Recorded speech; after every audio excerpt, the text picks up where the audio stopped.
muito boa tarde. Cá estamos nós reunidos nesta forma inovadora, agora já não é inovadora, para discutirmos de um assunto, discutirmos e falarmos sobretudo de um assunto que a todos interessa e que está em cima da mesa. Eu agradeço muito em primeiro lugar o convite para discutir este assunto e para podermos de facto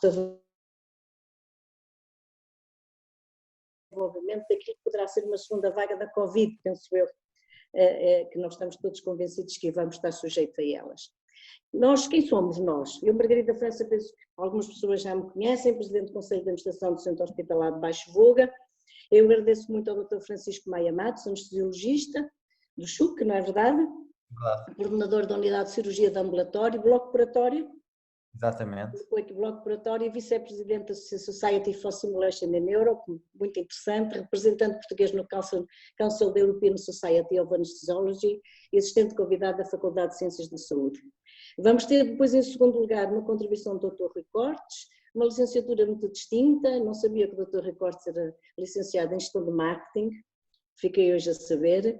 Formação em Advanced Lean Training pelo Virginia Mason Institute, tem vindo a fazer muito trabalho nesta área, fundador da Lean Portugal desde 2014 e tem acompanhado a retoma do Centro Hospitalar Lisboa Norte, do Hospital Fernando da Fonseca e do Hospital Garcia Dorta. Por último, nós teremos também a intervenção do professor Samuel Muniz, professor da Faculdade de Ciências e Tecnologia da Universidade de Coimbra, com as áreas de especialização, digitalização, automação de processos, manufatura digital, simulação e otimização de sistemas. Interessa-me particularmente. Projetos recentes incluem a simulação e a otimização de cadeias de abastecimento, desenho de layouts, planeamento e escalonamento de recursos. Doutoramento em líderes para indústrias tecnológicas da Faculdade de Engenharia da Universidade do Porto, do programa MIT Portugal.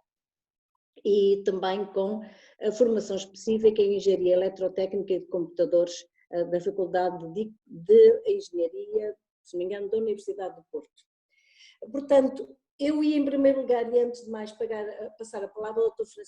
Francisco Matos, nos queria, de uma forma breve, nos apresentar o que foi a experiência nestes últimos meses como anestesista num hospital da dimensão do Centro Hospitalar Universitário de Coimbra.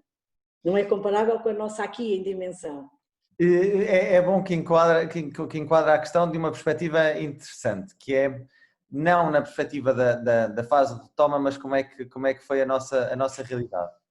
E eu até ia pegando aqui num ou outro ponto que queria apresentar para enquadrar também este desafio. E realmente o que nós podemos assistir e que foi a nossa realidade é que realmente o mundo tornou-se um mundo Covid em março em Portugal. E, portanto, aquilo que nós tínhamos, que era, e as unidades que eu coordeno, que era a unidade de cirurgia de ambulatório e o bloco operatório do Hospital Geral, tiveram que ser transformados pelo plano de contingência cada uma de 9 camas para apoio a doentes Covid, sendo o Hospital Geral o Hospital Covid. E, portanto, aquilo que era o CPA, do nosso bloco operatório central, foi transformado, como veem, numa unidade de cuidados intensivos. E, portanto, obviamente, e eu vou retirar agora um bocadinho a partilha, obviamente os desafios foram grandes, porque, antes de mais, a nível de recursos técnicos, houve uma demanda de recursos que não era habitual, e, portanto, não só em equipamento de proteção individual, em nível de equipamento de proteção para realizar os mesmos procedimentos anteriormente, mas que agora eram necessários para garantir a segurança do doente e dos profissionais. A nível de constrangimentos de recursos humanos, porque a questão da mobilidade interna para apoio a áreas Covid, que desfalcou outras áreas, a questão do apoio a crianças e aos filhos, que na nossa parte teve um impacto superior a 30%, só num único serviço que teve um impacto tremendo, e depois a questão da doença também, e portanto tivemos muitos profissionais que ficaram doentes e portanto o eixo doença, mobilidade e apoio parental reduziu obviamente os recursos humanos de forma muito, muito substancial. Por outro lado, a questão das instalações também como espaço que coordeno para outras áreas funcionais e para outra abrangência de atividade clínica, e teve que ser dada a resposta ao nível de dar uma resposta de plasticidade em relação ao que estava para uma nova resposta e fazer com que a resposta assistencial que nós tínhamos previamente ao Covid se mantivesse de alguma forma, porque os doentes continuaram a ficar doentes mesmo durante o período de Covid. E, portanto, o desafio aqui foi muito grande. A palavra de ordem fundamental era a variabilidade, ou seja, cada unidade era uma unidade com as suas particularidades, cada hospital tinha questões completamente diferentes a nível de plano de contingência e, portanto, obviamente, o desafio de organização para a resposta à Covid foi muito grande. O que posterior não é menor, porque nós, depois de termos tudo preparado para a lógica Covid, tivemos que realinhar para garantir uma resposta que fosse adequada à nossa procura, isso vai de encontro aqui até à questão do nosso webinar de hoje, e que batem 2 ou 3 pontos que são fundamentais. A questão da nossa capacidade assistencial e, portanto, aquilo que é não só a nossa função mater, mas mais do que isso, aquilo que é, neste momento, a carência assistencial que temos. E, portanto, que não é a mesma que tínhamos há 3 meses. E, portanto, nós temos que reavaliar e definir prioridades novamente. Depois, qual é a capacidade que nós estamos preparados para oferecer neste momento? Atendendo aos constrangimentos que temos e mais, à permanência da capacidade que temos que manter de resposta à Covid.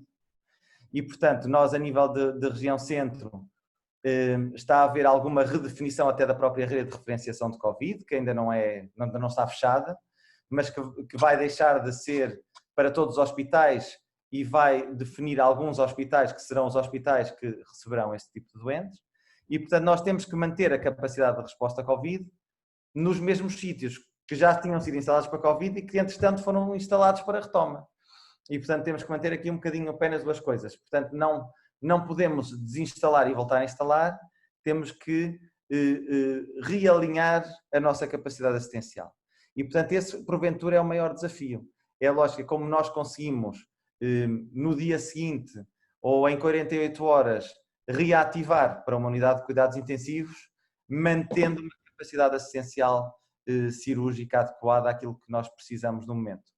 E, portanto, isso é um ponto que claramente tem sido desafiante, como tem sido desafiante para todas os conselhos de administração, para todas as lideranças intermédias. Este período tem sido um período bastante difícil, mas obviamente temos um plano e temos um programa para isso e, portanto, nós estamos já na fase 3 de implementação da retoma cirúrgica, que começou há cerca de 15 dias, 3 semanas, e até agora nós neste momento estamos na fase 2, que começou ontem, a fase 2 só tem 15 dias, e vai passar à fase 3 dentro de pouco tempo, e portanto, obviamente temos estado numa fase de planificação que é mandatória para que os resultados sejam positivos. E, portanto, há aqui 2 ou 3 pontos que retiraria e só para terminar, eu sei que foi um pequeno desafio e depois voltamos a falar um bocadinho, mas há aqui um ponto que nós retiramos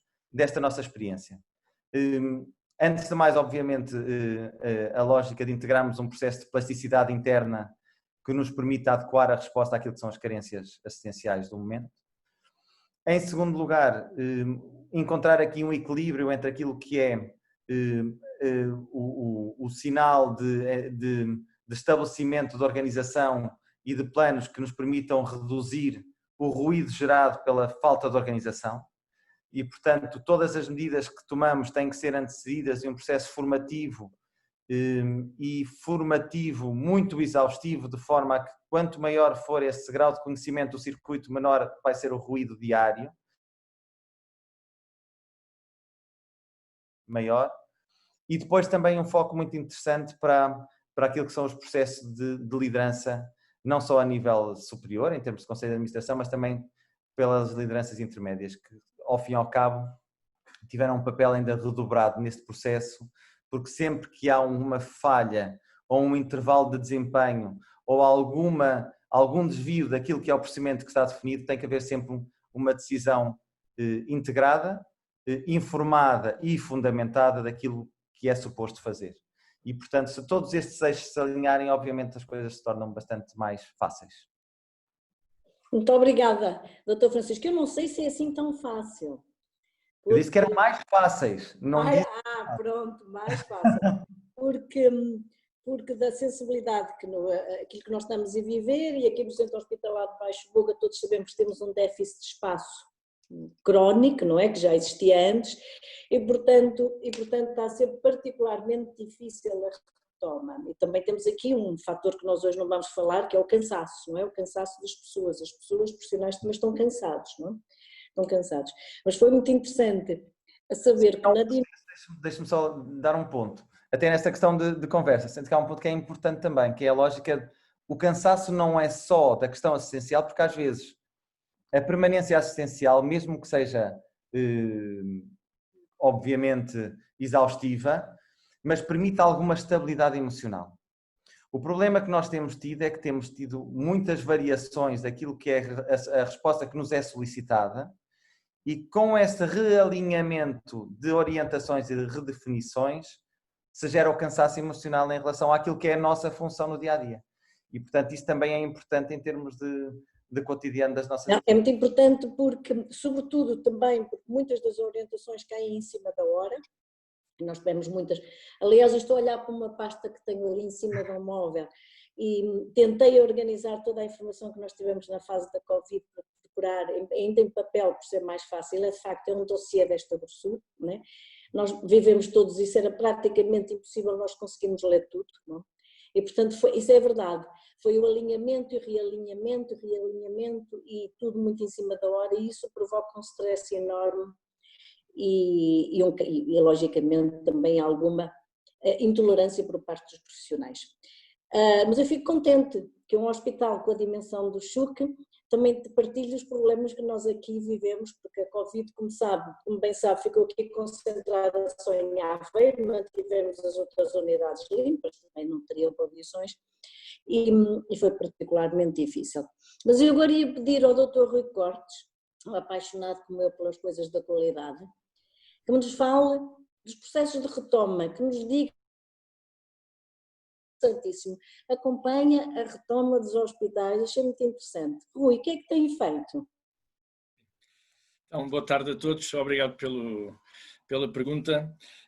E o acompanhar é mesmo um acompanhar, não é? Porque ao contrário do que normalmente nós fazemos num projeto de melhoria que a doutora Margarida França bem conhece, em que nós muitas vezes somos os motores dos processos, aqui nós realmente acompanhamos as determinações dos conselhos de administração e de média e tentamos, acima de tudo, ser facilitadores da implementação do que o Dr. Francisco falava dos processos, né? Seja no alertar de alguns riscos que conseguimos antecipar, seja também do agilizar de algumas coisas. Nós temos focado a nossa atividade em 4 pilares, se quisermos chamar. Um é apoiar os conselhos de administração e os administradores hospitalares no meio de todo este trabalho, a fazer análise de dados. Não é que as organizações não tenham essa capacidade, mas nós em back-office conseguimos fazer algumas análises de qual foi a capacidade instalada que foi afetada, qual é o tempo que conseguimos estimar para recuperar parte dessa capacidade instalada, porque há uma série de coisas que foram condicionadas, né? Tenha-se mais espaço ou menos espaço, as salas de espera recebem menos gente. Logo, se eu tiver a mesma cadência de entrada de pessoas com uma sala de espera mais pequena, eu o que vou ter é filas grandes, né? E por isso eu tenho que ter, antecipar um bocadinho o impacto que este condicionamento de toda a estrutura física tem em toda a capacidade instalada. Por isso é que o título é dimensionar a procura, né? Isto é um bocadinho provocador, porque a gente não dimensiona a procura, né? Porque a procura está na comunidade e está na população, mas acho que temos... Também dimensiona, também. Mas acima de tudo temos que perceber que não basta retomar a atividade se não fizermos uma análise cuidada do que é que isso vai impactar na nossa capacidade de resposta. Se calhar as especialidades que tinham determinados hábitos de agendas médicas de consultas ou imagiologia, temos que começar a olhar para as coisas de outra forma, porque senão vai condicionar a resposta que damos ao utente. Por isso esta é a primeira coisa, que é análise de dados, clusterização de perfis de doentes e sendo aí nós, sobretudo, uns acompanhantes do que está determinado e uns facilitadores disso no terreno. A outro aspecto vai falar a seguir, provavelmente depois vai destruir isto que eu vou dizer, mas é uma transformação digital muito básica, que é, nesta fase, quer por questões de higiene e segurança, quer por questões de facilitação do processo, temos a tentar ao máximo, em qualquer um destes hospitais com quem estamos a trabalhar, tentar reduzir o papel ao máximo, né? E o que é certo é que processos que, em alguns casos, estavam há alguns anos para tentarmos tirar o papel, em 2 meses, se calhar, deixou de haver papel a uma velocidade estonteante. E eu acredito que, se calhar, mesmo no Chuca ou noutros hospitais, isso está a acontecer. Por isso é olharmos para que oportunidades é que temos de retirar o doente do circuito, porque a desmaterialização de uma série de processos não só permite tirar o papel, mas faz com que o doente ande menos dentro das organizações, e isso é importante se queremos manter os circuitos Covid e não Covid bem distintos e se não queremos ter os doentes todos cruzar-se no hospital. Por isso esse é claramente um aspecto. Outro ponto, e eu não sei, a realidade não é igual em todos os hospitais, mas ainda tem havido alguma resistência à utilização do e-mail como forma alternativa de comunicação com o utente. Porque diz que nem todos os doentes têm e-mail, o que é verdade, mas 60% da nossa população tem e-mail. E nós temos que nos lembrar que uma atividade feita no e-mail, feita em back-office, demora menos tempo, demora metade do tempo que a mesma atividade feita ao telefone ou feita presencialmente. Por isso, com a agravante que se eu deixar de ter o doente, tantos doentes a atender, a serem atendidos presencialmente, o tal desgaste e o tal stress para os assistentes técnicos, para os administrativos, reduz. Por isso este é um dos aspectos que temos tentado fazer, é estimular formas de comunicação alternativa com o hospital, evitando as centenas de telefonemas que depois ninguém atende, ou evitando os doentes a virem a tratar de questões administrativas que podem tratar por e-mail. A outra questão é a questão de higiene e segurança, que aí somos mesmo uns facilitadores. O nosso papel não é esse, né? Esse papel está entregue e bem entregue ao PPCIR e às comissões de infecção e à saúde ocupacional, mas nós, com o nosso olhar externo, o que ajudamos é um bocadinho a repensar como é que as determinações que são pensadas pelo PPCIR ou que são determinadas pelo PPCIR, como é que podem ir para a prática e como é que podemos standardizar e olhar para as questões em que cada serviço deixe de usar a sua forma e garantir que há um caminho mais comum. Estes três são os 3 pilares onde nós temos passado mais tempo, e depois há um quarto pilar que é essencial para que tudo isto funcione, e o Dr. Francisco falou disso, que é a formação, e eu diria a formação e a informação, né? Como é que se comunica com os profissionais de forma ágil e não tão pesada como é normal nas organizações, né? Com as circulares ou com as normativas ou com as informações internas, e como é que se comunica também com a população para que os utentes consigam perceber que estamos numa fase diferente e que essa fase obriga a que haja hábitos diferentes, né? Por isso é que é os novos hábitos que temos que ganhar não só da parte dos profissionais, mas que temos que ganhar também da parte dos utentes, e perceber que não vale a pena ir muito tempo antes da hora de agendamento do MCDT ou da consulta, porque no passado entrávamos dentro do hospital, mas agora não entramos mesmo dentro do hospital, né? E o doente tem que ser educado nesse sentido. Portanto, estes são as 4 áreas onde nós temos trabalhado, muito numa perspectiva de sermos, sobretudo, facilitadores e parceiros dos profissionais naquilo que o Conselho vai determinando, e desafiando um bocadinho com o olhar externo, que é sempre mais fácil para nós, né, que somos o verdadeiro treinador de bancada, né, porque não somos nós que no fim do dia estamos no terreno, mas que ajudamos muito a olhar para questões diferentes e de desafiar o pensamento. Há um aspecto que temos tentado incentivar muito nesta fase, e que umas vezes tem mais sucesso, noutras não, mas ainda estamos num processo de caminho, que é habituar as equipas a ter indicadores de processo e indicadores de qualidade que sejam uma forma de perceber se estamos realmente a prestar. Uma coisa é o procedimento estar desenhado, né? E outra coisa é se esse procedimento está a ter o impacto que nós queremos ou se está a ter desvios do que está definido. E isso acho que é um bom momento, é um ótimo momento para processo major dentro da imagiologia, dentro da consulta externa, dentro da urgência, e que ganhem o hábito de discutir esses indicadores como uma forma de melhoria contínua e como compondo o processo. Porque eu costumo dizer à minha equipa, nós neste momento somos vários, nestes vários hospitais, e o que eu digo é, esta é a fase em que aquilo que é verdade hoje, amanhã é mentira, não é? Porque, como a doutora Maria da França estava a dizer, há muitas alterações, há sempre normas diferentes, há evidências novas, e por isso nós não podemos ter aqui dogma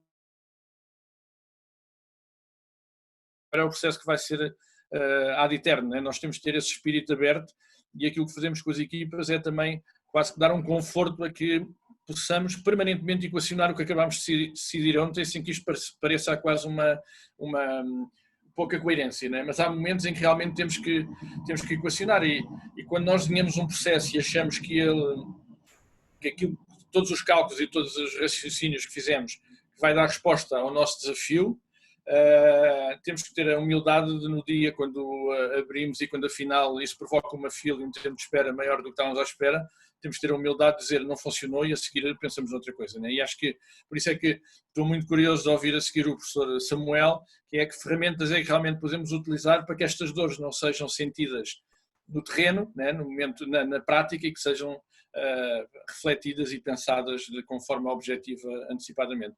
Eu, para não tomar mais tempo, acho que por mim ficava por aqui agora, acho que, e depois voltamos a conversar mais daqui a bocadinho. Mais um bocadinho. Obrigada, Rui. Eu acho muito interessante, e eu pego nas palavras do Rui, porque de facto, como é que nós em 2 meses conseguimos fazer tanto, e aqui também aconteceu, e coisas que andávamos por fazer desde que eu tinha vindo para Aveiro. Que, por exemplo, a ligação e o apoio, o trabalho, a Universidade de Aveiro neste momento também está a fazer os testes à Covid, e portanto houve aqui todo um movimento que nós andávamos a falar das colaborações, da investigação, e de um dia para o outro, de facto, nós conseguimos, pela pressão, impulsionar uma série de projetos, o que é muito bom, eu estou também muito entusiasmada em ouvir o professor Samuel, porque eu tenho-me questionado todos os finais de dia. Tem sido muito difícil, e a Aveiro não é comparável com os outros hospitais, porque tem de facto um déficit muito grande de pessoal técnico, mas eu pergunto-me, nós estamos na era da inteligência artificial, como é que é possível que os nossos sistemas de marcação, por exemplo, de consultas, já não tenham mecanismos automáticos, por exemplo, com a inteligência artificial, que agora, muito rapidamente, nos dariam quais seriam os espaçamentos entre as consultas, o número de doentes, e disparavam isso tudo. Nós ainda estamos aqui a trabalhar, de facto, à moda antiga, com as folhas de Excel, e com uma forma, de facto, muito primária. Não? Eu não sei se o Sr. Professor nos consegue ajudar nesta área, mas eu estou muito interessada em ouvir também. Sr. Professor, se faz favor.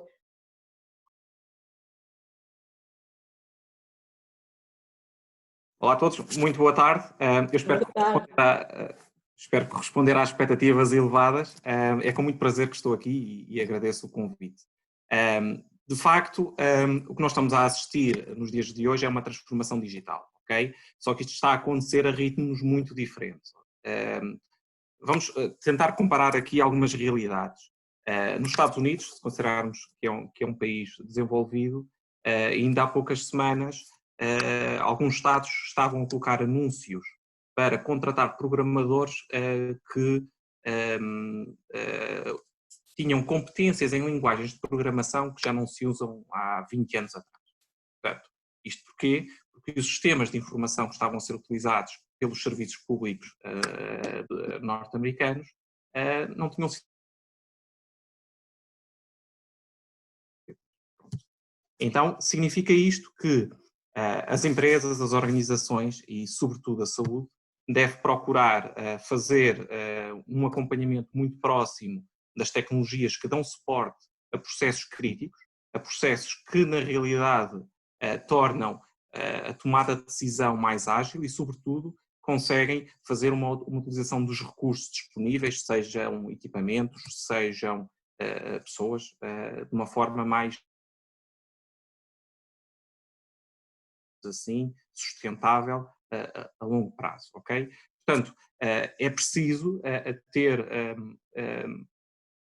esta visão estratégica de como é que as plataformas tecnológicas podem, a curto e a longo prazo, sustentar uma reorganização de todos os processos, ok?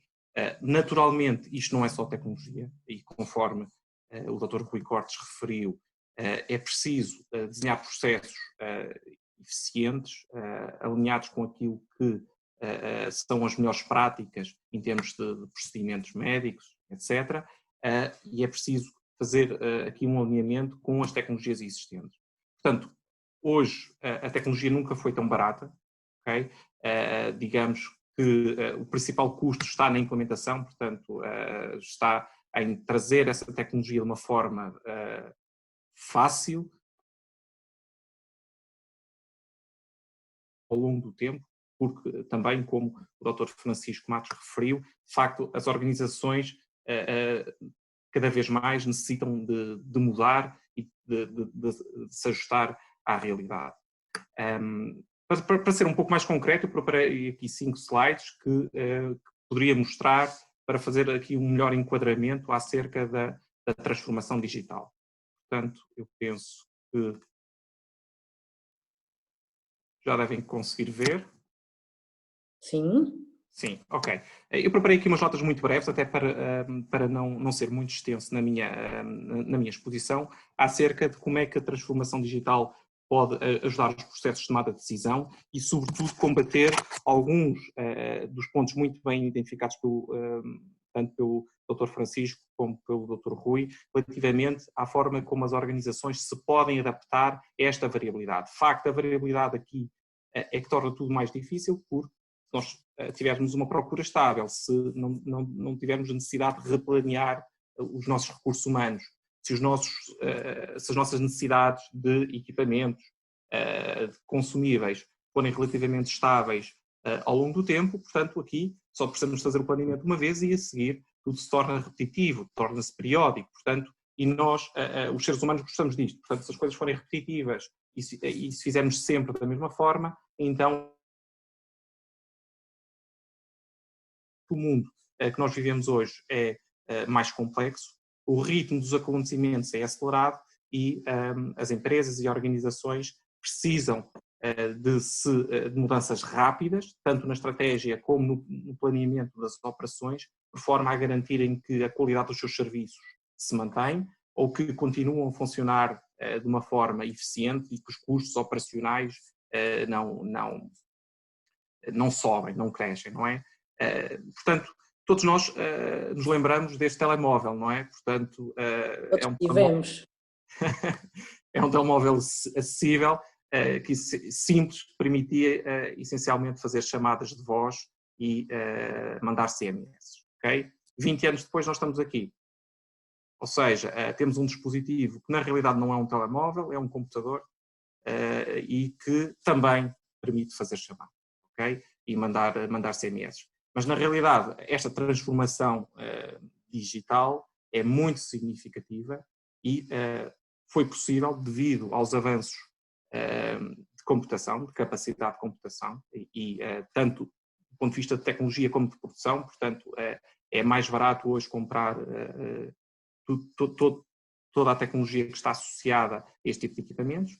Este avanço foi possível também por causa da internet, devido também a tecnologias de automação e ao desenvolvimento de modelos que são um pouco mais sofisticados, portanto, modelos, programas de computador que trazem alguma inteligência. Okay? Portanto, esta transformação digital aconteceu nas telecomunicações, mas também está a acontecer nas indústrias.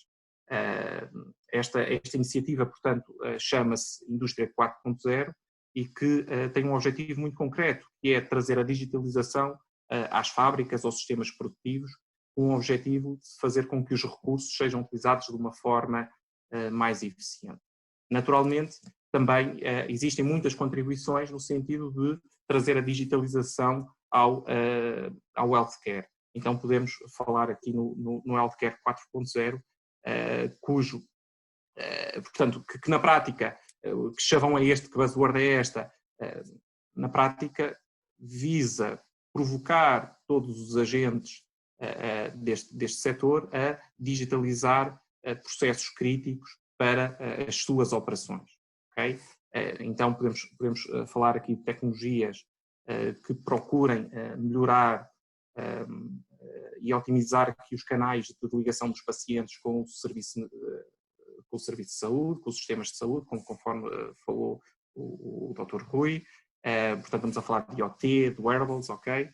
Ou podemos falar aqui de tecnologias que procuram desenhar workflows de informação em tempo real com blockchain.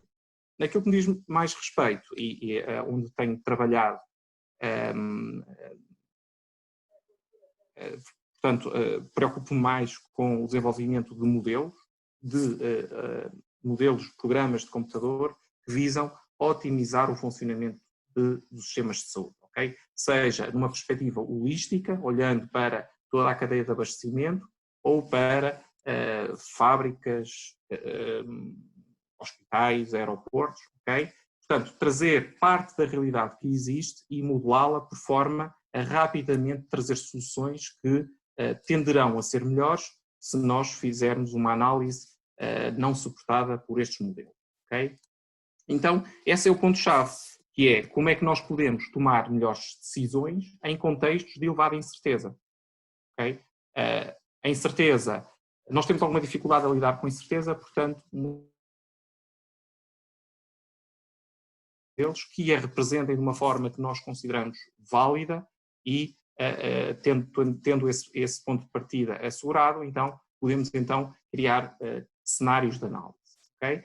Portanto, o meu trabalho passa um bocadinho por aí, que é desenvolver e aplicar métodos analíticos para tomar melhores decisões e decisões mais informadas. Aqui do lado direito nós conseguimos ver um modelo de simulação, aliás é uma das técnicas da área científica da investigação operacional, uma das técnicas mais interessantes, porque permite-nos representar com elevado detalhe tudo o que tem a ver com fluxos de informação, fluxos de materiais, seja de uma fábrica ou de um hospital. Okay? Claramente, quando estamos a falar de recursos humanos, o nosso cuidado aqui deve ser maior, sobretudo porque aquilo que nós queremos representar são tarefas que muitas vezes não estão assim tão estruturadas em termos de tempos, ok? Mas tudo isso é possível trabalhar estatisticamente e no final obtermos um modelo que nos ajuda a tomar decisões. Modelos como este aqui permitem-nos perceber se temos ou não o melhor layout, permite-nos perceber e dimensionar de uma forma ajustada todos os nossos recursos humanos, perceber ou não se temos os equipamentos necessários. Num trabalho recente, também o que fizemos foi dimensionar um aeroporto completo, portanto é um modelo de larga escala, e trouxe este exemplo aqui porque de facto nós tivemos que lidar com percursos, tivemos que lidar com processos feitos por pessoas, ok? Portanto, e aqui tivemos que perceber ao longo dos anos qual seria a melhor estratégia a seguir pela administração do aeroporto para fazer o scale-up de capacidade, ok? Sendo que, então, e uma análise de cenários fina, como é que os sistemas podem evoluir ao longo do tempo em função de determinados perfis de capacidade. Eu vou acelerar um pouco isto, depois podemos voltar a discutir os detalhes de uma outra implementação. Neste slide, o que eu trouxe aqui foi de facto um modelo da Simio que avalia o comportamento de um hospital num cenário de pandemia Covid-19. Okay? Então, o que nós temos aqui, o que nós consideramos neste modelo são inputs, dados de entrada que são conhecidos e que, como a população servida pelo hospital, o fator de contágio e dados do hospital, como o número de camas, equipamento de ventiladores, máscaras, ou seja, tudo que tem a ver com materiais que são críticos para este cenário da pandemia, e o objetivo aqui é, de facto, avaliar como é que o nosso hospital responde numa situação crítica como esta. Então, como notas finais, nós, em primeiro lugar, temos que ter em conta, e espero fazer aqui algum cruzamento também com os apontamentos que foram realizados pelo Dr. Francisco e o Dr. Rui. Portanto, nós com estes modelos, o que nós fazemos é representar uma pequena parte da realidade, ok? E usamos a informação que eles nos dão para tomar melhores decisões, ok? Sendo que é sempre melhor ter informação, ok, partindo do princípio que temos os modelos validados, portanto, a validação dos modelos é algo que é crítica, ok? Modelos que não são válidos são modelos que não permitem tomar decisões, ok? Mas partindo desse princípio, então, é sempre melhor ter perceber e tentar antecipar o futuro. É um bocadinho, portanto, aqui o efeito de bola de cristal que nós procuramos com a construção destes modelos. Muito obrigada, Sr. Professor, muito interessante. Eu fiquei encantada porque um dos nossos problemas precisamente foi lidar com a incerteza desta situação, foi essa mesmo, portanto, nós um bocadinho fomos navegando à vista. Nós, por exemplo, aqui nesta zona estivemos debaixo de uma grande pressão logo no início de março e, portanto, fomos dos primeiros a ficar debaixo dessa pressão, nós, da zona de Santa Maria da Feira, mas quem me dera ter um modelo destes em que eu pudesse ter conseguido modelar e conseguir, de facto, de alguma forma, fazer os diversos cenários de acordo com a incerteza com que nós estávamos a conviver. É fantástico, é muito interessante. Eu conhecia este tipo de simulação nunca aplicada nesta situação muito particular da Covid, muito, muito interessante, é uma área de investigação de facto e que nos poderia ser muito útil. Eu questiono-me, como eu dizia há pouco, como é que nós ainda de facto continuamos a trabalhar muito sem recurso a este tipo de ferramentas e como é que nós ainda continuamos a trabalhar muito separados daquilo que é a parte da academia. E eu passava outra vez a palavra ao Dr. Francisco Matos, como é que nós conseguimos incorporar mais rapidamente e com eficácia o trabalho que está a ser feito de uma dificuldade em incorporá-lo. Eu dou aqui o exemplo da Universidade de Aveiro, que é do outro lado da rua.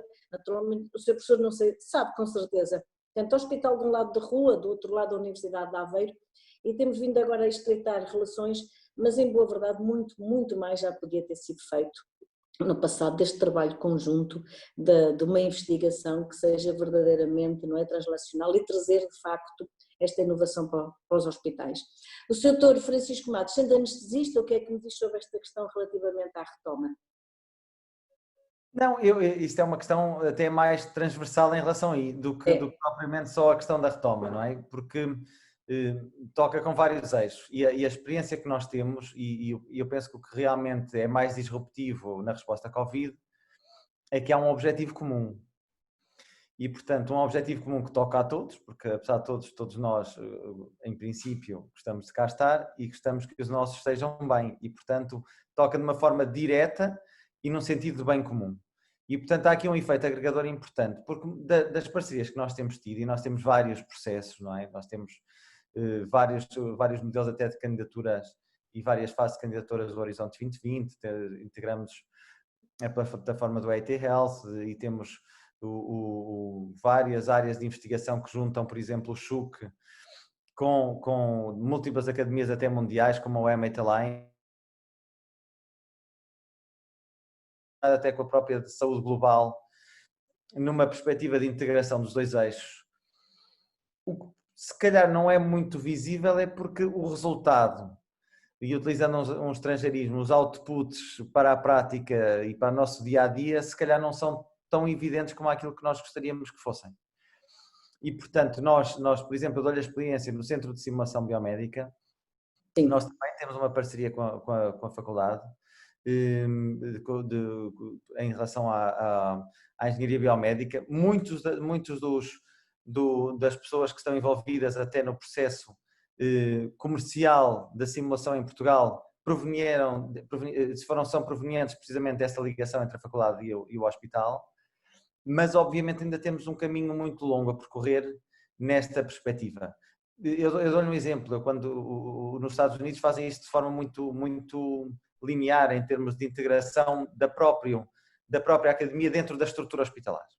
Estrutura hospitalar. Portanto, nós funcionamos como sinergia e eles funcionam como um bloco.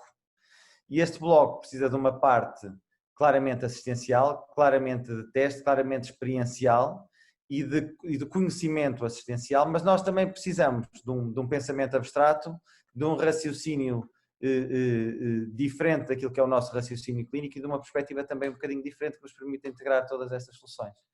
Aliás, há um dado interessante, é que o próprio processo da passagem da simulação do conceito mais abrangente da aviação para a medicina provém também desta ligação à engenharia. E, portanto, há aqui uma forma diferente, e não só na questão dos modelos, mas também no processo educacional da simulação que nós aplicamos no Centro de Simulação Biomédica.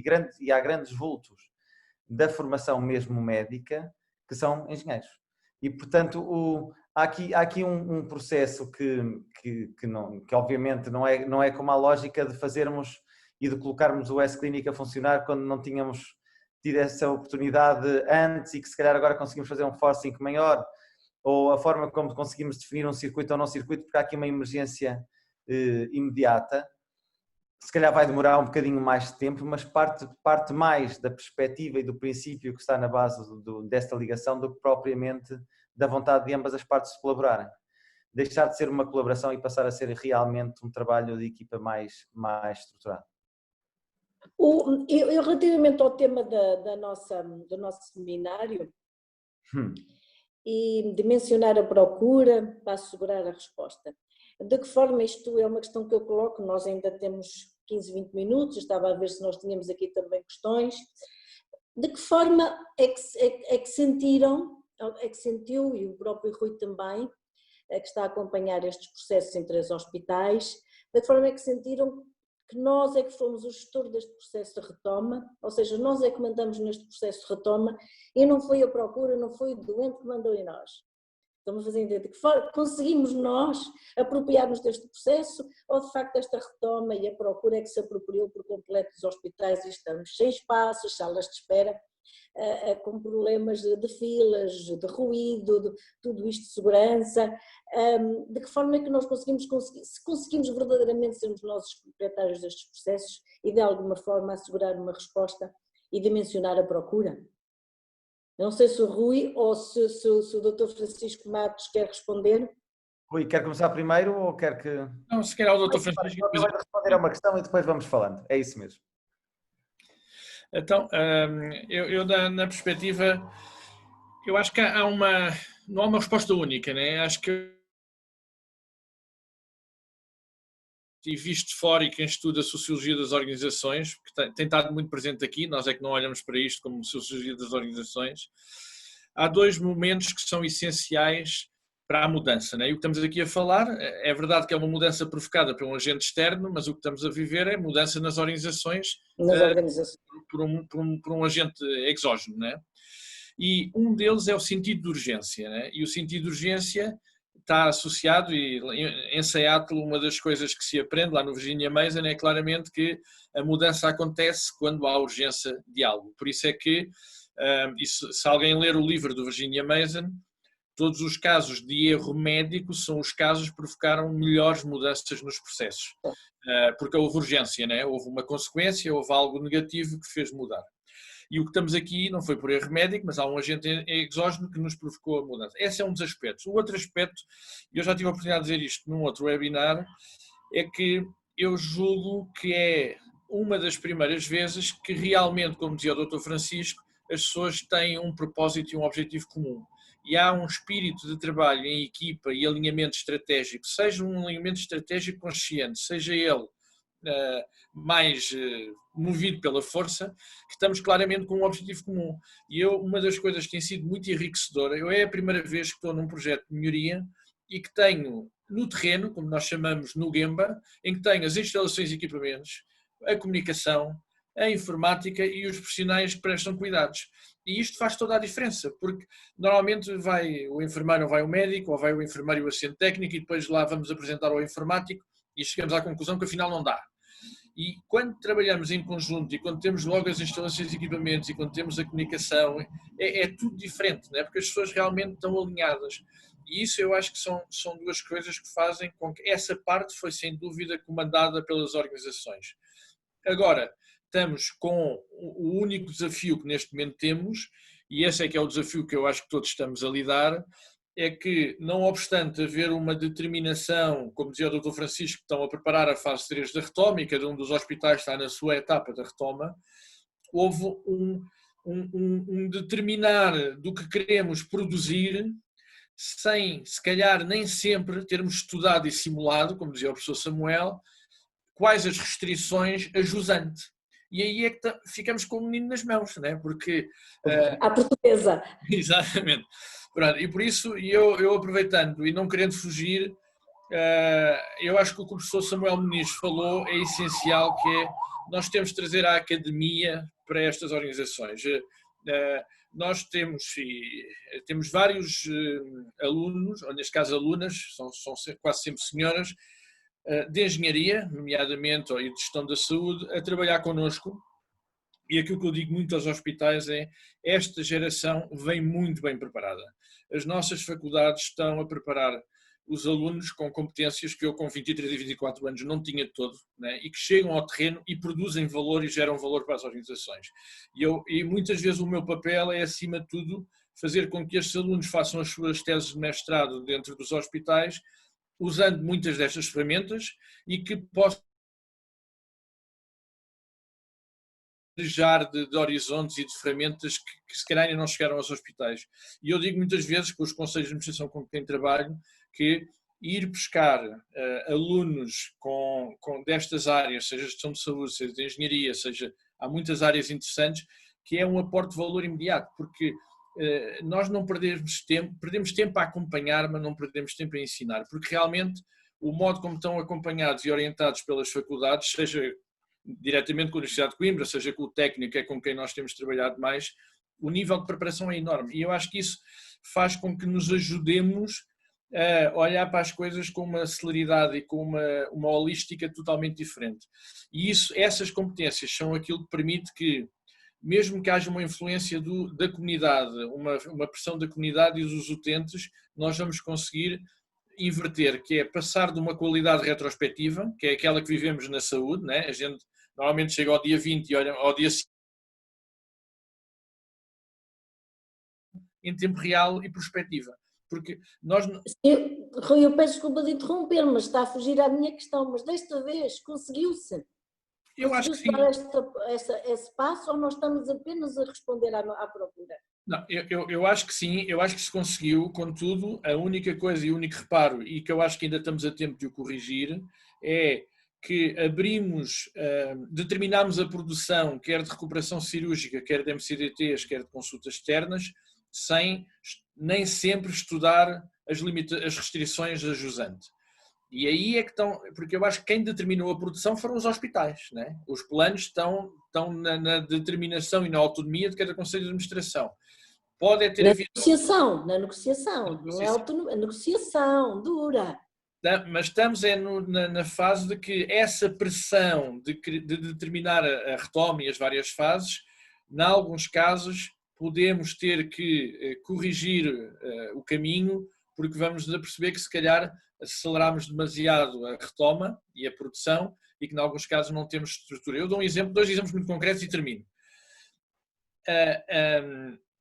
Nós temos uma expressão que é o takt time, que é a nossa capacidade de resposta, a nossa capacidade de produção perante o tempo de processo. E a colheita de um doente, colheita de sangue num laboratório de análise, numa central de colheitas, antes desta 5 minutos, o que fazia com que eu tinha uma capacidade de resposta X. Hoje, devido às restrições na sala de espera e devido à necessidade de descontaminação de cada cadeirão, essa cadência está em 9 minutos. Por isso eu praticamente reduzi para metade da minha capacidade instalada. Se eu continuar a planear cirurgias, por isso é que há bocadinho perguntava ao Dr. Francisco, na mesma cadência, cirurgias precisam de pré-operatórios, a probabilidade de eu ir ter cancelamentos operatórios vai ser grande porque eu não vou ter doentes com os pré-operatórios feitos. Acho que está a correr bem, mas acho que há sempre pontos de melhoria, por isso é que fazemos melhoria contínua. E acho que a gente está aqui a discutir. Exatamente. E acho que são esses pontos que temos que ir afinando. E por isso é que as ferramentas de simulação podiam eliminar algumas dores, não é? Porque se calhar não descobríamos na dor do acontecimento e antecipávamos essa mesma dor. Mas eu acho que sim, a determinação tem sido dos conselhos.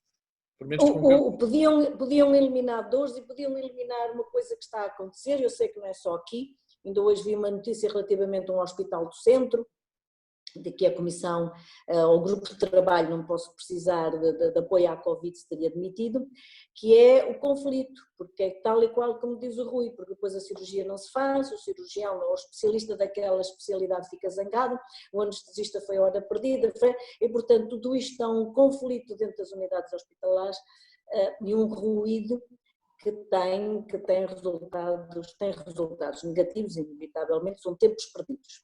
Mas não sei se o Sr. Professor ou o Sr. Doutor querem acrescentar alguma coisa, temos ainda alguns minutos, ainda não vi que nos tivessem colocado questões. Há um ponto que eu acho que é importante e que foi abordado pelo Rui, e eu acho que faz todo o sentido voltar a ele. Esta lógica do sentido comum, e voltando também à questão de quem é a autoria, se é dos doentes, se é da estrutura, realmente eu sinto, e sou quase tentado a dizer, apesar de não ser muito correto politicamente, que realmente foram as estruturas que provocaram a readaptação. Porque realmente o que aconteceu foi que os doentes que chegavam às urgências estavam bastante mais descompensados. A lógica do seguimento e do acompanhamento de assistencial que nós estávamos a fazer claramente teve uma disrupção muito grande e houve um estado de alerta em relação àquilo que poderiam ser as consequências em termos de saúde pública de um atraso desse processo assistencial. Quando estamos a falar do processo assistencial, não estamos a falar só de cirurgias, estamos a falar de doentes que precisavam de um exame complementar diagnóstico para um estadiamento de maneoplasia e que demorou muito mais tempo do que era habitual. Estamos a falar de doentes que precisam de fisioterapia regular e que agravaram muito em termos funcionais casos como, por exemplo, de esclerose múltipla, porque não tiveram essa fisioterapia durante 2, 3 meses.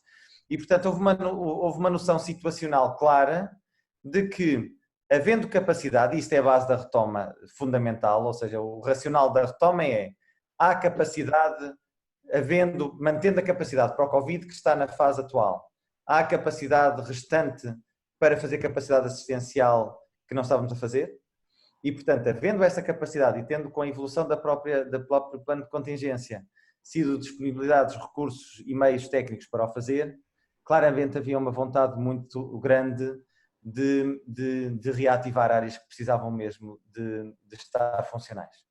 E nesta base nós colocamos um bocadinho a pressão em nós próprios. Ou seja, mesmo quando nós ligámos há 2, 3 semanas e nós tínhamos doentes a dizer que não queriam vir ao hospital do Covid, porque não podiam adiar a consulta. Sim, eu dou-lhe um exemplo. Nós estávamos a montar as fases dos cuidados intensivos, quando isto começou a estalar mais a sério e começou a ser muito mediatizado, e tivemos que pôr, por exemplo, áreas de equipamentos e de remoção de EPIs e obviamente tem que ter áreas em que as pessoas veem, portanto precisávamos de espelhos. Houve um caso em que houve uma pessoa que ia colocar do hospital e portanto tivemos que ir buscar o espelho à rotunda porque ninguém se queria aproximar do hospital Covid, não fosse apanhar um vírus a voar. E portanto, obviamente, quando nós começámos a ligar aos doentes, a resposta não foi por parte deles, foi de algum receio infeccioso. E portanto, aqui claramente houve uma questão situacional mais da estrutura de saúde do que propriamente dos doentes, de que era necessário voltar a atuar em termos de cuidados assistenciais médicos. E era muito, muito importante que esses voltassem a ser ativos. Aí mais uma vez, foi uma incerteza, nós não conseguimos, lá está, falta-nos o nosso modelo de simulação. Nós não conseguimos, eu sabia que isso ia acontecer, mas não tinha a menor ideia qual o impacto. Na primeira semana foi terrível, e nós podíamos ter feito um overbooking, portanto, aí perdemos muitas consultas. Lá está, se eu tivesse um modelo de simulação em que tivesse conseguido, de facto, entrar com essas variáveis, tinha sido mais fácil. Nós ficamos um bocadinho a navegar à vista e a ver o que dava a primeira semana para programar a segunda semana. Claro. Portanto, Sr. Professor, nós precisamos muito do seu trabalho, porque fez-nos muita falta. Margarida, deixa-me só fazer aqui um comentário que é, e fazendo um paralelismo com a indústria, porque de facto é curioso que a indústria, no que diz respeito a tecnologias de digitalização, está bastante à frente e nós temos em Portugal, não precisamos sair fora de Portugal, temos em Portugal muitas empresas da área da logística e da produção que não alteram processos ou que não introduzem novos produtos nos sistemas sem simularem, sem anteciparem e medirem o impacto que aquela alteração vai ter em todo o sistema. Porque se nós tivermos um sistema a funcionar bem, a introdução de novas rotinas, de novos processos, vai impactar na forma como nós trabalhamos, é inevitável. E isso, como o Rui referiu, no exemplo que deu, pode conduzir a reduções muito significativas da capacidade. Okay? Então, se isto é importante para produtos, portanto, na realidade só dessa forma é que nós conseguimos comprar produtos a preços muito acessíveis, porque de facto há uma medida muito apertada dos custos de produção. Então, porque é que nós, na saúde, também não fazemos, ok? Aquilo que foi dito hoje, de facto, é crítico, ou seja, a utilização de modelos de simulação ou de outra natureza, portanto, existem abordagens analíticas muito diversificadas e que devem ser escolhidas em função do problema em concreto a resolver, mas estas abordagens permitem fazer uma coisa muito interessante, que é reduzir o nervosismo das operações. Se eu antecipar o futuro, correndo modelos, e o desenvolvimento destes modelos é relativamente fácil de se fazer, de se concretizar, nós conseguimos remover ou pelo menos eliminar muito o nervosismo das operações, evitando depois situações como foram referidas aqui hoje de conflitos, constrangimentos que acontecem. Em todos os hospitais e conseguimos reduzir outra coisa, de facto, por isso é que a OCDE diz que nós temos desperdícios na saúde e nos hospitais entre 20% a 30%. Inevitavelmente, nós fizemos uma retoma com desperdício. Eu tenho consciência disso, que não tivemos a capacidade e a rapidez de resposta de fazer uma retoma logo na primeira semana. Está a recuperar, mas aquilo que estamos a recuperar na quarta semana, podíamos já ter muito disso já incorporado na primeira semana se tivéssemos um planeamento e uma simulação e tínhamos tido aqui outro tipo de soluções alternativas e de cenários. Nós fomos trabalhando um bocadinho à medida que as coisas foram avançando, não é? Eu penso Sim. Que tenho aqui o Dr. Rui Nogueira pôs uma questão que eu agora não consegui ver, mas que eu agora não consegui ver, mas tinha aparecido aqui, ora com licença, uma questão. Só um momento. O Dr. Rui Nogueira coloca uma questão. Boa tarde, sou médico de família, trabalho em Coimbra. O tema que está em debate é muito importante e fica ainda por resolver como reiniciar a atividade de uma forma organizada e planeada e simultaneamente aproveitarmos a aprendizagem destes 3 meses. Obrigada, Dr. Rui Nogueira, é isso. Como é que nós conseguimos aprender com aquilo que vivemos nestes 3 meses? Não sei se nós estamos a queimar as 8 horas, mas que algum comentário final por parte dos palestrantes? Se me permite... Eu acho que uma das questões e nós temos estado a fazer isso, é lógico que, se calhar, como a doutora Maria da França dizia, devia ter sido feito logo a montante, mas a melhoria contínua é isso mesmo e vamos aprender no caminho. Para a próxima. Mas uma das coisas que temos estado a fazer com muito afinco é tentar projetar qual foi a atividade que ficou perdida, né, ou que está em atraso, e tendo em conta as restrições atuais, estimar quanto tempo é que precisamos para recuperar esses doentes que estão em espera, seja para cirurgia, seja para MCDT, seja para consulta.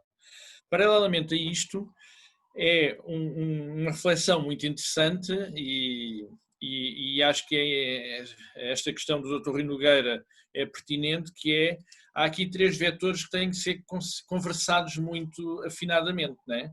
Um é que consultas queremos manter em teleconsulta, né? E de que especialidade, e o que é que isso provoca na libertação de tempos de consulta presencial, e o outro é, genuinamente, tentar, para algumas patologias ou para algumas especialidades, perceber que é uma área que eu gosto muito, que é o que é que podemos fazer em termos de acompanhamento, que doentes é que precisam mesmo de andar no hospital e que doentes é que devem andar acompanhados pelo médico de família e que doentes é que podem estar em hospitalização domiciliária com telemonitorização.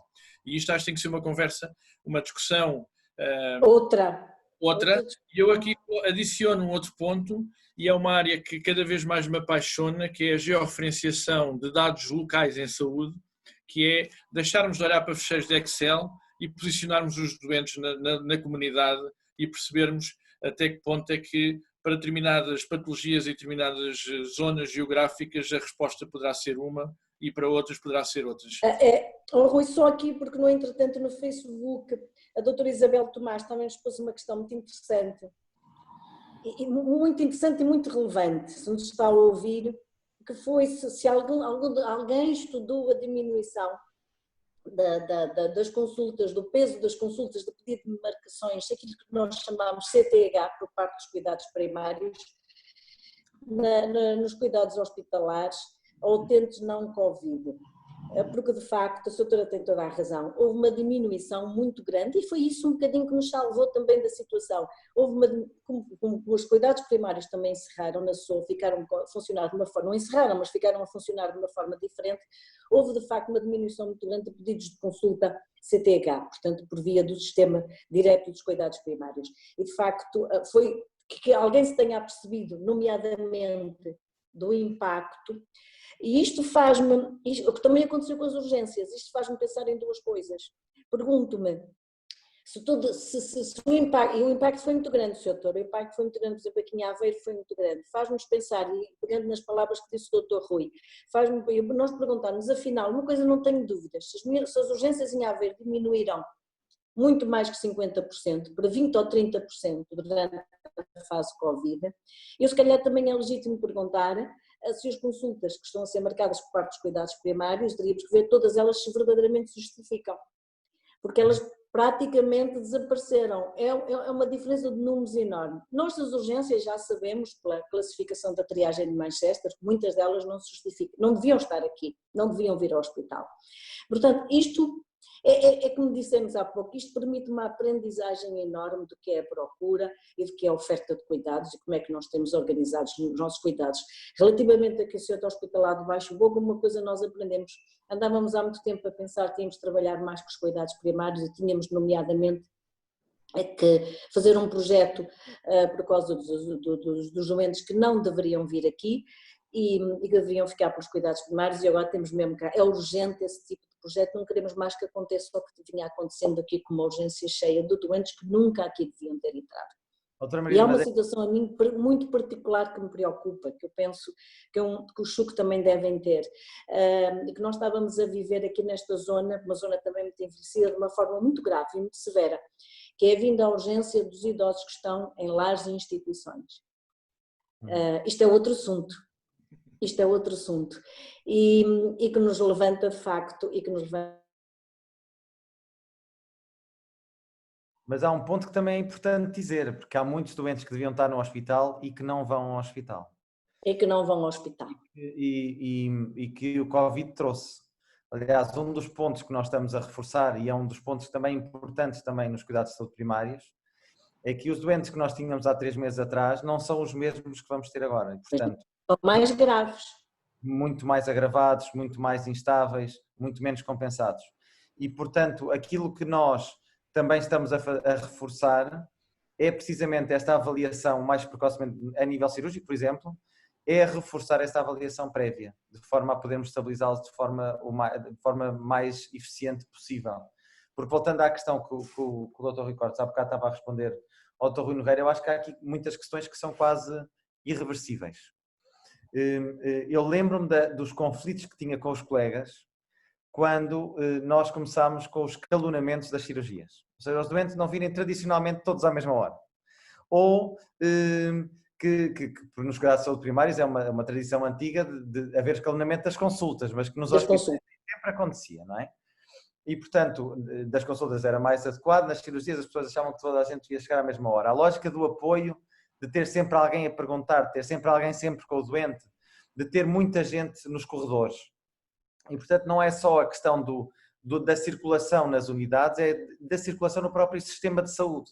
O número de vezes que vai ao hospital para fazer o quê, e se tudo aquilo que vai fazer pode ser ou não pode ser agregado numa única ida à unidade hospitalar, e se todas aquelas pessoas que estão a circular são mesmo necessárias de estar numa unidade de saúde. Porque uma das coisas que nós não prestávamos a atenção devida era a questão do contágio intra-hospitalar e a questão da infecção. Muito, muito grave. Muito grave. Que sempre foi muito grave em Portugal, e aqui não vou excluir nenhum hospital porque foi grave em todos. Então, é grave em todos, doutor, tem toda a razão. Portanto, era uma questão de cultura organizacional, que se não houvesse uma ameaça tão evidente, se calhar nunca mudaria. E, portanto, isto também nos permite pensar um bocadinho diferente em relação à própria higienização, eixos fundamentais de higienização da OMS, que não estavam a ser aplicados e que agora, obviamente, vão ter que o ser, em relação aos cuidados a ter com os doentes em termos de entre doentes e dentro de todos os doentes. E, portanto, há aqui um conjunto de medidas que claramente eu espero e desejo mesmo que não voltem para trás. E depois também há outra questão importante, que é a lógica que falámos há pouco. O hábito também de como se gerou alguma instabilidade, não só de procedimentos, nós estamos a falar de uma doença que tem 7 meses, não é? E, portanto, tudo é novo e ainda é, porque nós não sabemos qual é o grau de imunidade que um doente que já teve vai ter para o futuro, não sabemos qual é a capacidade de contágio que vamos ter mais para a frente, se há a segunda vaga, se não há a segunda vaga, portanto ainda há uma grande indefinição. Mas ultrapassando isto, uma das coisas que aprendemos é que, tal como e nós nos que estivemos nos modelos de qualidade e no processo de acreditação, já sabíamos um bocadinho, é que não basta dizer como fazer, é preciso escrever como fazer. Discutido, debatido e treinado, e aí voltamos à questão da simulação, não só em termos de modelos tecnológicos, mas em termos de formação clínica e assistencial, que claramente tem uma mais-valia importante e que também foi destacada agora com esse processo. E para finalizar, há aqui também uma questão que eu acho que é mandatória, que é a lógica de como é que esta resposta e como é que esse processo de retoma, independentemente se parte da liderança intermédia, se é um bocadinho mais o Conselho de Administração, se é um bocadinho mais o diretor de serviço, o que implica é uma lógica claramente de organização interna que tem que ser diferente. E, portanto, há aqui um conjunto de fatores e isto foi muito debatido em Itália, a forma como a própria atribuição de lideranças e o processo de atribuição de lideranças nas carreiras médicas estava a ser feito e que gerava muitas vezes líderes que não exerciam a sua influência da forma mais correta e gerou-se problemas complexos por causa disso e há já muita evidência e muita demonstração em relação a isso e que claramente nós temos que aprender essa lição e, portanto, temos que perceber muito bem o que queremos e com quem e para quem. E, portanto, temos que definir muito bem quais são os elementos que selecionamos, porque estamos a selecionar e qual é o caderno de encargos que esses elementos têm para atuar. E, portanto, isto tem que ficar muito bem definido agora, mas também de futuro, para que não voltem a acontecer esse tipo de situações. Muito bem. Bom, eu agora coloco a organização, são 8h10, já estamos aqui a 1h10. Penso, doutor Rui, penso que se não houver mais questões e se não houver mais nada a acrescentar, haveria muito a acrescentar. O que eu posso sugerir é que destes temas, e nós depois temos também a gravação, e se a secção regional dos temas que nós podemos discutir, muitos outros temas. E para mim foi um privilégio, eu não conhecia o professor Samuel,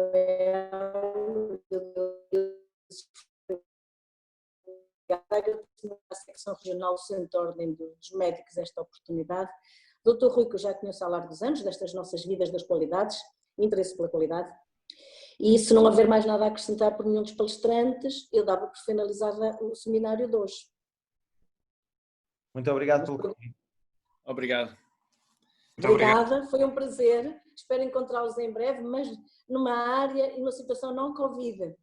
Samuel, não Covid, Sim, porque eu ainda claro estou a ver se consigo tirar uns dias de férias. Ainda não consegui. Professor Samuel, muito obrigada. Não há fé. Muito obrigado. Foi uma lição para mim. Foi uma lição. Fico muito. Não me vou esquecer do nome do seu professor, porque eu vou seguir esses trabalhos da simulação. Muito interessante. Muito obrigada. Muito obrigada. Obrigado. Seguiram. Até breve. Muito obrigada. Boa tarde. Boa tarde, boa tarde.